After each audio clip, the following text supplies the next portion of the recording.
गोंदियाच्या देवरी तालुक्यात बिबट्याची दहशत पाहायला मिळते। सालाई अब्दुल टोला चिचगड रोडवर बिबट्याचं दर्शन झालं। बिबट्याच्या वावरानं ग्रामस्थांमध्ये भीतीचं वातावरण आहे। बिबट्याला बंदोबस्त करण्याची मागणी ही केली जाते। देवरी तालुक्यातही बिबट्याची दहशत ही दिसून आलेली आहे। सालाई अब्दुल टोला चिचगड रोडवर बिबट्या दिसून आलेला आहे। हा बिबट्या कॅमेरामध्ये चित्रित झालेला आहे। आता या बिबट्यावर कशा पद्धतीने त्याला जेरबंद केलं जातं हे पाहणं अतिशय महत्त्वाचं ठरेल। या संदर्भात अधिक माहिती घेऊयात आमचे प्रतिनिधी राकेश रामटेक यांच्याकडून। राकेश, आपण पाहतोय देवरी तालुक्यात बिबट्याचं दर्शन झालंय, ग्रामस्थांची नेमकी काय मागणी?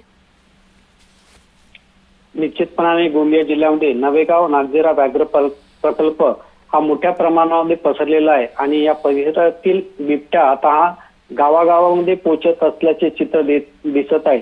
अर्जुनी मोरगाव नंतर आता हळूहळू देवरी तालुक्यात सुद्धा या बिबट्याचे दर्शन झाले आणि त्यामुळे नागरिकांमध्ये भीतीचे वातावरण पसरले आहे। त्यामुळे या बिबट्याला लवकरच जेरबंद करावी अशी मागणी आता या देवरी तालुक्यातील सालाई टोला गावातील नागरिक करत आहेत। अंकिता, निश्चित धन्यवाद राकेश, आपण दिलेल्या सविस्तर माहितीसाठी।